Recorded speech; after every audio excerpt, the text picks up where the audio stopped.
நமக்கு கமெண்ட் பண்ணியிருந்தாரு. நல்லா அந்த கமெண்ட் கேளுங்க. சார், நான் ஒரு நியூ ஃபாரெக்ஸ் ட்ரேடர். ஃபாரெக்ஸ்ல ப்ராஃபிட் பண்ண அமௌண்ட்டுக்கு இந்தியால டாக்ஸ் இருக்கா அப்படின்னு பாத்தீங்கன்னா கண்டிப்பா இந்தியால வந்து டாக்ஸ் கிடையாது. ஏன்னா இந்தியால நீங்க இந்த ஒரு ஃபாரெக்ஸ் ட்ரேடிங்க ஜஸ்ட் ஒரு பிராக்டிஸா நினைச்சு மட்டும் நீங்க அதுல ட்ரேட் பண்ணுங்க. இப்போ நான் ஒரு ப்ரொஃபஷனலான ட்ரேடரா இருக்கேன் அப்படின்னா எனக்கு இந்தியால இருக்கக்கூடிய அக்கௌண்ட்டுக்கு நான் வித்ட்ரா பண்ண மாட்டேன். நான் வித்ட்ரா பண்ணக்கூடிய அமௌண்ட்கள் எல்லாமே பேங்க் ஆஃப் அபுதாபி துபாயில இருக்கக்கூடிய ஒரு அக்கௌண்ட்டுக்கு தான் நான் வந்து என்னோட வித்ட்ரால்களை எடுத்து அங்க இருக்கக்கூடிய அந்த அக்கௌண்ட்ல இருந்து இந்தியன் அக்கௌண்ட்டுக்கு மணியை சேஞ்ச் பண்ணி அதுக்கு பிறகுதான் இந்தியால யூஸ் பண்ண முடியும். ரெண்டாவது என்ன கேட்டிருக்காருன்னா, அந்த ப்ராஃபிட் மணி ஒயிட் மணியா? 100% ஒயிட் மணி தான். ஆனா நீங்க ரெகுலேஷன் இருக்கக்கூடிய புரோக்கர்கள்ல ட்ரேட் பண்ணீங்கன்னா அது வந்து ஒயிட் மணி தான். அதுக்காக ரெகுலேஷன் பேர் தெரியாத ஒரு புரோக்கர்ல போய் ட்ரேட் பண்ணீங்கன்னா அது பிளாக் மணி தான். மூணாவது என்ன கேட்டிருக்காருன்னா, பேங்க்ல டெபாசிட் பண்ணா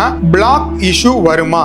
கொஞ்சம் கிளியரா எக்ஸ்பிளைன் பண்ணுங்க. கண்டிப்பா எந்த ஒரு இஷ்யூமே வராது. 10 வருஷம் 15 வருஷமா உலகம் ஃபுல்லா மக்களுக்கான சர்வீஸ ப்ரொவைட் பண்ணிட்டு இருக்காங்க.